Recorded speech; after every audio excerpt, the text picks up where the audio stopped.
Friends, बारिश का मौसम हो, बारिश भी हो रही हो और साथ में कुछ चटपटा खाने को मिल जाए तो बारिश का मज़ा लेते हुए खाने में कितना मज़ा आता है ना। आनंद ही आनंद आता है। फ्रेंड, बारिश के मौसम को मज़ेदार बनाने के लिए एक रेसिपी शेयर कर रहा हूँ जो आपके मूड को फ्रेश कर देगा। अगर आपने इस तरीके से बना लिया तो टेस्ट अमेजिंग होगा। फ्रेंड, वो रेसिपी है mushroom chilli recipe. Friend, mushroom chilli का बेस्ट तरीका इस वीडियो में शेयर किया है जो काफ़ी टेस्टी एंड डिलीशियस है। तो वीडियो को बिना स्किप किए एंजॉय कीजिएगा क्योंकि इस तरीके से मशरूम चिली बनाएंगे तो टेस्ट के दीवाने हो जाएंगे। फ्रेंड, मेरे मशरूम चिली की खासियत ये है कि मैंने बिल्कुल ही आसान तरीके से बनाया है और एक एक चीज़ को बारीकी से शेयर किया है जिसे देखकर आसानी से घर पर बना सकते हैं और फैमिली बच्चों के साथ एंजॉय कर सकते हैं। फ्रेंड, वीडियो थोड़ा लंबा है लेकिन आपके लिए काफ़ी हेल्पफुल होने वाला है। फ्रेंड, वीडियो लंबा रखने का रीज़न ये होता है कि आप वीडियो देखकर आसानी से बना सकें। तो हेलो दोस्तों, मैं हूँ राज। स्वागत करता हूँ आपका राज नंदी किचन में। बिना देर किए वीडियो शुरू करते हैं और कहते हैं वाह क्या बात है, गजब का स्वाद है। तो फ्रेंड, वीडियो अच्छा लगे तो एक लाइक और एक प्यारा सा कमेंट ज़रूर कीजिएगा और कमेंट और लाइक के द्वारा अप्रिसिएट कीजिएगा और वीडियो को फ्रेंड में ज़रूर शेयर कीजिएगा फ्रेंड। तो फ्रेंड, मशरूम चिली बनाने के लिए सबसे पहले मैंने ये बटन मशरूम लिया है और ये बिल्कुल फ्रेश है। मैं इसे निकाल रहा हूँ, ताज़ा ताज़ा है। फ्रेश बटन मशरूम की पहचान ये है फ्रेंड, ये पूरी तरह से प्योर वाइट वाइट दिखेगा। जिस तरह से देख रहे हैं ये पूरी तरह से फ्रेश है, देख रहे हैं ना। तो सबसे पहले फ्रेंड, इसे बनाने से पहले अच्छे से वॉश करना होगा। देख रहे हैं ना, इसमें ब्लैक ब्लैक सा सटा सटा कुछ रहता है क्योंकि जब इसकी फार्मिंग होती है ना फ्रेंड तो ये काला काला जो इसका कंपोस्ट होता है ना उसमें से ये उगता है, तो उसी में से ये काला काला इसमें लग जाता है। तो इसे सबसे पहले अच्छे से धोना ज़रूरी है। तो सबसे पहले मैंने इसे अच्छे से पानी में 1 गिलास पानी डाल के धो लिया, पानी को फेंक दिया। अब देख रहे हैं ना, सारा जो ब्लैक ब्लैक दिख रहा था वो सारा सारा निकल गया और कितना वाइट दिख रहा है, कितना फ्रेश है ये, है ना। इस तरह से पहले वॉश कर लीजिएगा क्योंकि वॉश करना ज़रूरी होता है। अब इसमें 1 चम्मच नमक डाल के फिर और वॉश करेंगे फ्रेंड। जो भी इम्प्योरिटी होगा ना वो सारा का सारा पानी के साथ बाहर निकल जाएगा। तो इसे हल्के हाथों से मैंने इसे मिला मिला के, देख रहे हैं ना, हल्के हाथों से। अगर आप ज़्यादा ज़ोर लगाएंगे तो इसकी डंडी टूट जाएगी तो फिर दिखने में अच्छा लगेगा नहीं। देख रहे हैं ना, ये पूरी तरह से साफ़ हो गया है और कितना अच्छा लग रहा है दिखने में, कितना फ्रेश है। ये देखिए, सारा ब्लैक जो है ना वो हट गया ना। अब फ्रेंड, अब इसकी करेंगे चॉपिंग। तो चॉपिंग फ्रेंड इसे करना है, सिर्फ 2 टुकड़ों में इसे काटना है और ज़्यादा इसका पीस नहीं करना है। सबसे पहले जो ऊपर वाला डंडी है ना, डंठल है, वो उसको थोड़ा सा काटेंगे, ज़्यादा नहीं काटिएगा, थोड़ा सा हल्का सा काटिएगा और इसे बस सिर्फ हाफ कर दीजिएगा। इस तरह से मैंने सिर्फ हाफ कर दिया है, ऊपर के डंठल को काट दिया है थोड़ा सा और फिर इसे बीच से, देख रहे हैं ना, इस तरह से बीच से सिर्फ मैंने हाफ कर दिया है। तो सारे मशरूम को फ्रेंड ऐसे ही सिर्फ हाफ कर देना है, इससे ज़्यादा छोटा नहीं करना है, नहीं तो फिर ज़्यादा छोटा हो जाएगा और जब फ्राई करेंगे ना तो फिर और ये छोटा हो जाएगा। तो ये साइज़ ठीक है फ्रेंड, जो साइज़ लीजिएगा ये इसी साइज़ का लीजिएगा और बिल्कुल ही फ्रेश लीजिएगा। और देख रहे जो मैंने कटिंग किया है ना तो उसके जो बीच में, जैसे अगर ज़्यादा दिन का मशरूम हो जाता है ना तो काला काला दिखने लगता है। अब फ्रेंड, इसके लिए और ज़रूरत पड़ेगी कैप्सिकम और प्याज। तो प्याज को तो फ्रेंड मैंने कटिंग करके लेयर में निकाल लिया है और कैप्सिकम को देख रहे हैं ना, इस तरीके से तिकोने साइज में मैंने काट लिया है। तो इस तरह से चॉपिंग कर लेना है फ्रेंड। अब अगले प्रोसेस में फ्रेंड क्या करना है,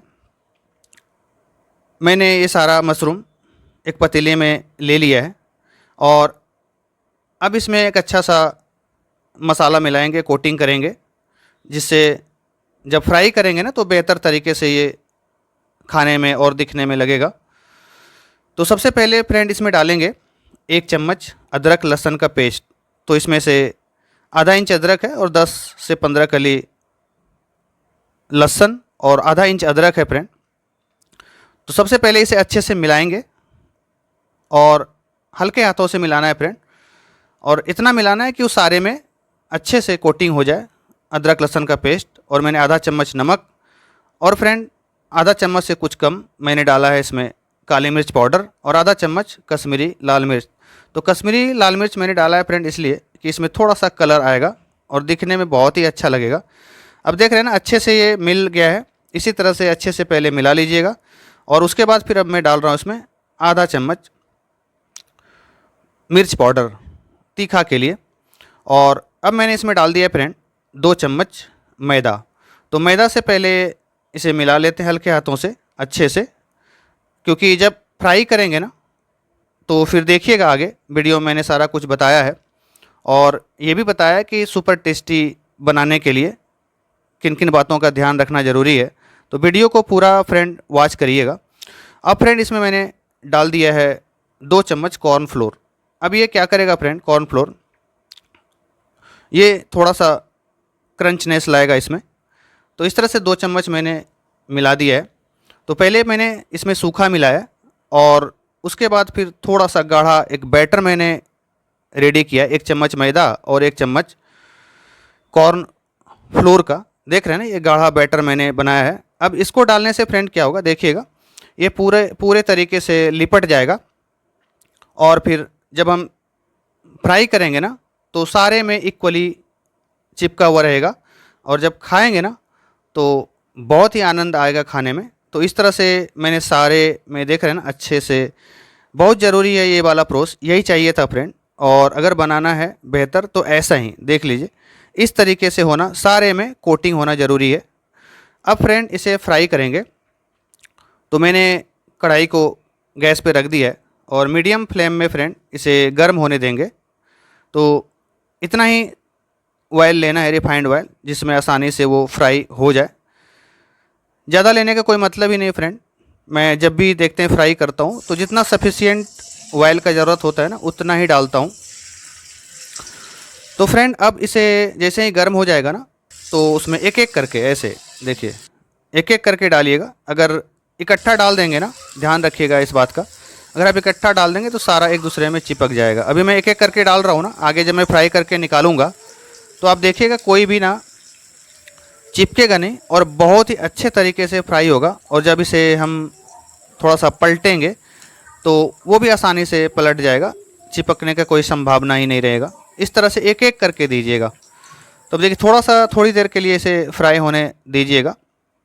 जैसे ही लगे कि अब पलटने की ज़रूरत आ गई है तो इसे पलट दीजिएगा। देखिए एक भी जो है ना फ्रेंड इसमें चिपका नहीं है, देख रहे हैं ना, एक भी चिपका नहीं है, सारा का सारा अलग अलग है। और ऐसे ही फ्राई करना है फ्रेंड तो बेहतर रहेगा। अब फ्रेंड एक बात और यहाँ ध्यान देना है कि जब फ्राई करिएगा ना तो इसे सिर्फ अभी शुरुआती दौर में 50% फ्राई कीजिएगा और 50% फ्राई करके फिर इसे वापस निकाल लीजिएगा। और फ्लेम जब फ्राई करना शुरू कर दीजिएगा तो मीडियम टू हाई ही रखिएगा, लो नहीं रखिएगा। तो देखिए ये 50% मुझे लग रहा है फ्राई हो गया है। अब इसे निकाल लेना चाहिए। थोड़ा सा फ्लेम को मैंने कम कर दिया, नहीं तो जलना शुरू हो जाएगा। तो फ्रेंड मैंने इसे आधा फ्राई करके इस तरह से, देख रहे हैं ना कितना अच्छा लग रहा है और सब सारा का सारा देखिए अलग हो रहा है ना, एक भी चिपका भी नहीं है। तो फ्राई करते समय सिर्फ ये ध्यान दीजिएगा कि जब आप डालिएगा ना तो बस एक एक करके अलग अलग करके ऐसे डालिएगा तो एक भी चिपकेगा नहीं। तो थोड़ा सा फ्रेंड और बचा हुआ है, फ्लेम को थोड़ा सा बढ़ा देते हैं, मीडियम से थोड़ा सा ज़्यादा कर देते हैं। अब इसमें जो बचा हुआ है ना वो भी सारा मैं इसमें एक एक करके ऐसे डाल दे रहा हूँ। तो फ्रेंड मशरूम चिली जब बनेगा ना इस तरीके से तो खाने में इतना टेस्टी लगेगा कि आप बार बार ऐसे ही बनाएंगे। और जब बारिश का मौसम होगा और इस तरह की रेसिपी अगर बना के एंजॉय करेंगे तो बहुत ही मज़ा आ जाएगा।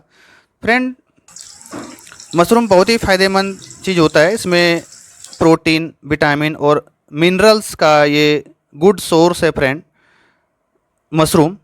और साथ ही मशरूम में एंटीऑक्सीडेंट क्वालिटी भी होता है। फ्रेंड मशरूम खाने से इम्यूनिटी हमारा जो है ना वो स्ट्रॉन्ग होता है। तो देख रहे हैं ना इस तरह से मैंने फ्राई ऐसे कर रहे हैं, देख रहे हैं ना, बस इसे आधा ही फ्राई करना है। ये भी हो गया है फ्रेंड, देख रहे हैं ना, ये भी आधा 50% फ्राई हो गया है। तो फ्रेंड मशरूम तो हर कोई खाता है। अब जिसे लगता है कि नहीं उसे मना किया गया है तो वो तो नहीं खा सकता है, लेकिन जनरली लोग खाता है और इसके काफ़ी सारे फ़ायदे भी हैं।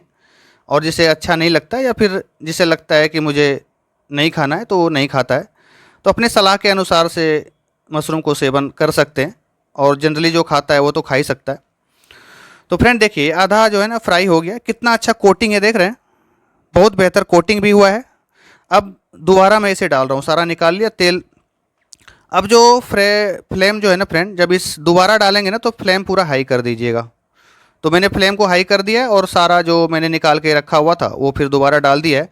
और अब इसे थोड़ा सा अच्छे से फ्राई करेंगे। कलर देख रहे हैं ना, कलर और थोड़ा सा डीप कर लीजिएगा, और थोड़ा सा भी कलर डीप होगा ना तो और भी बेहतर हो जाएगा। फ्रेंड अगर मशरूम में विटामिन की बात करें तो विटामिन डी, बी और सी होता है। तो विटामिन डी होता है तो हमारे हड्डी के लिए काफ़ी बेहतर है। और अगर मिनरल्स की बात करें तो मिनरल्स में सेलेनियम, पोटेशियम, कॉपर की मात्रा इसमें होती है। तो काफ़ी सारे फ़ायदेमंद है इसके मशरूम के फ्रेंड। तो हमें इसे अच्छे से जब भी मिले तो इसे यूज करना चाहिए। हम डिफरेंट तरीके से इसे खा सकते हैं, इसे सूप बना सकते हैं, इसका सब्जी बना सकते हैं। और अगर थोड़ा मज़ेदार टेस्टी खाना है तो इस तरह का घर में सोयाबीन चिली बना के एंजॉय कर सकते हैं। और ये तो काफ़ी फेवरेट है, काफ़ी अच्छा भी लगता है खाने में। देख रहे हैं कितना अच्छा कोटिंग हुआ है, और ये कलर होते हुए सारा निकाल लेना है। अब फ्रेंड अगला प्रोसेस की ओर चलते हैं। अब एक पैन को मैंने गैस पे रख दिया है। पैन गर्म हो जाएगा तो इसमें डाल देंगे हम ऑयल। ये रिफाइंड ऑयल मैंने इसमें यूज किया है 1 बड़ा चम्मच। इसे फ्रेंड गर्म होने देंगे। और जो मैंने सारा सब्जी काट के रखा हुआ है, लहसुन, अदरक, मिर्च, कैप्सिकम और प्याज, ये सारा एक एक करके हम फ्रेंड डालेंगे। तो सबसे पहले मैं इसमें डाल देता हूँ लहसुन। तो इसे थोड़ा सा हल्का सा पकने देना है, ज़्यादा इसे नहीं पकाना है, बस थोड़ा सा कच्चापन सिर्फ खत्म हो जाए फ्रेंड। और जैसे ही कच्चापन खत्म हो जाएगा तो फिर इसमें अदरक डाल देंगे। और अदरक डालने के बाद थोड़ा देर के लिए इसे फ्राई करेंगे। और उसके बाद फिर प्याज डाल देंगे फ्रेंड। और प्याज डाल के थोड़ा सा इसे तेल में ऐसे स्टेयर करके मिला देना है, जिससे हर एक जगह पे हल्का हल्का तेल इसमें चिपक जाए। और ये ध्यान रखिएगा फ्रेंड, थोड़ा सा इसे जब बनाइएगा ना तो आप फ्लेम को हाई कर दीजिएगा, क्योंकि हाई फ्लेम करिएगा तो बहुत ही अच्छा टेस्ट, स्मोकी स्मोकी टेस्ट भी आता है। और इसमें मैंने कैप्सिकम भी डाल दिया। इसे ज़्यादा नहीं भूनना है फ्रेंड, बस थोड़ा सा इसका सिर्फ कच्चापन ख़त्म होना चाहिए। और ज़्यादा अगर इसे फ्राई कर देंगे ना तो फिर क्रंचनेस नहीं रह पाएगा, क्योंकि जब खाएंगे ना तो दांत के अंदर जब दबाएंगे तो कच कच की जो आवाज़ होती है ना वो नहीं हो पाएगा। तो इसे हल्का ही 1 मिनट के लिए सिर्फ फ्राई करना है। इसमें मैंने डाल दिया 1 चम्मच कश्मीरी लाल मिर्च। थोड़ा सा कलर आएगा इसमें, और जब बनेगा ना तो दिखने में बहुत ही अच्छा लगेगा। तो फ्रेंड मैंने इसमें डाल दिया है। अब इसमें 1 चम्मच मैंने डाल दिया है सोया सॉस, जो काफ़ी अच्छा टेस्ट लाएगा। इसे अच्छे से पहले स्टेयर करके मिला देते हैं। और अब इसके बाद फ्रेंड डाल देते हैं आधा चम्मच काली मिर्च पाउडर, और आधा चम्मच मैंने इसमें डाला है नमक। तो ये सारा चीज़ डाल के एक बार और स्टेयर कर देते हैं फ्रेंड, और पकने देते हैं। थोड़ा सा, ज़्यादा नहीं पकाना है, थोड़ा सा सिर्फ कच्चापन मरना चाहिए। अब इसमें से मैंने डाल दिया है 2 चम्मच chilli sauce, red chilli sauce मैंने इसमें डाला है। अगर रेड चिली सॉस के बदले अगर चिली सॉस घर पे पेस्ट बनाना है तो वो भी बना के डाल सकते, वो भी बेहतर है। तो मैंने इसमें सारा कुछ डाल दिया। अब इसमें 1 बड़ा चम्मच मैंने डाला है फ्रेंड टोमेटो सॉस। तो ये डाल के पूरा स्टेयर कर देंगे। देख रहे हैं ना, मैंने पूरा इस तरह से स्टेयर कर रहा हूँ। और हल्का सा इसमें ज़रा ज़रा बॉयल आना चाहिए, हल्का सा, ऐसा नहीं कि डाले और फिर सारा कुछ डाल दिया, ऐसा नहीं। और थोड़ा सा मैंने इसमें पानी डाल दिया, और थोड़ा सा अदरक लहसुन का पेस्ट जो मैंने बनाया था ना उसमें जो बचा हुआ था पानी वो भी डाल दिया है मैंने। टेस्ट अच्छा आ जाएगा। और थोड़ा सा इसे हल्का सा बॉयल होने देते हैं। देख रहे हैं ना, ये हो रहा है, ज़्यादा नहीं, 1 मिनट के लिए बॉयल होने देना है। थोड़ा सा पानी इसमें मैंने डाल दिया है, 50 ml के करीब पानी। और इसे मैंने स्टेयर कर दिया अच्छे से। देख रहे हैं ना, स्टेयर करके मैंने इसे थोड़ा देर के लिए छोड़ दिया है। अब फ्रेंड क्या करना है, अब कंसिस्टेंसी जो है ना गाढ़ा करने के लिए, अच्छा बनाने के लिए मैंने 1 चम्मच कॉर्न स्टार्च लिया है फ्रेंड। और इसे अच्छे से एक स्लरी पहले बना लेते हैं। ये स्लरी घोल मैंने बना ली है। अब इसे अच्छे से घोल के इसमें से मिला देंगे। जब ये फ्रेंड मिलाएंगे ना तो इसकी कंसिस्टेंसी देखिएगा किस तरह से हो जाएगा। पहले आपने देखा पतला था और अब मैंने जो डाल दिया ये अब गाढ़ा हो गया। अब इसके बाद फिर मैंने डाल दिया हरी मिर्च जो मैंने काट के रखा हुआ था। अब ये थोड़ा सा उबाल हो रहा है। अब देख लीजिए कंसिस्टेंसी में दिखा देता हूँ आपको। देखिए कैसा कितना बढ़िया कंसिस्टेंसी है ना, गाढ़ा है। यही चाहिए फ्रेंड, तभी अच्छे से कोटिंग होगा। और जिस टाइप से मैं कर रहा हूँ ना वैसे। अब इस स्टेज में फ्रेंड मैं डाल दे रहा हूँ इसे जो मैंने फ्राई किया था मशरूम वो। अब कंसिस्टेंसी अगर पतला रख दीजिएगा तो इसका जो कोटिंग है ना वो निकल के बाहर आ जाएगा मशरूम का। और अगर आप कंसिस्टेंसी ग्रेवी की अगर थोड़ी सी गाढ़ा रखेंगे ना तो जितना भी कोटिंग है ना मशरूम में वो सारा का सारा बना रहेगा। जब मैं सर्विंग करूँगा तो देखिएगा कि सारा का सारा कोटिंग बरकरार है। और ये फ्रेंड अब इसमें कुछ नहीं करना है, जैसे ही हल्का मिला स्टेयर कर देंगे ना तो गैस के फ्लेम को बंद कर देंगे और इसमें बारीक कटा हुआ हरी धनिया पत्ती इसमें छिड़क देंगे। टेस्ट बहुत सुपर आ जाएगा फ्रेंड। अब ये मेरा बनकर रेडी हो गया है। नाइस, सुपर बना है फ्रेंड। देखिए कितना अच्छा बना है। बस बारिश का मौसम हो और प्लेट में मिल जाए, बारिश को देखते हुए मशरूम चिल्ली का मज़ा लीजिए फ्रेंड। इस तरह से बनाइएगा, बहुत ही अच्छा बनेगा, बहुत ही सुपर बनेगा, बहुत ही टेस्टी डिलीशियस बनेगा फ्रेंड। और बनाने के बाद ज़रूर बताइएगा कि आपको कैसा लगा। वीडियो फ्रेंड अच्छा लगे तो एक लाइक तो फ्रेंड ज़रूर कर दीजिएगा। ये उम्मीद तो कर ही सकता हूँ फ्रेंड। और अगर एक कमेंट कर सकते हैं फ्रेंड तो एक कमेंट से अप्रिसिएट करिएगा। और फ्रेंड में भी शेयर कर दीजिएगा फ्रेंड। और आपको ये कैसा लगा वो भी बताइएगा। Thanks for watching my video. Thank you friends. मिलते हैं फिर नेक्स्ट वीडियो में। तब तक आप अपना बहुत ख्याल रखिएगा फ्रेंड। इस तरह से अगले वीडियो को मैं और भी बनाऊंगा, डालूंगा। Thank you friends.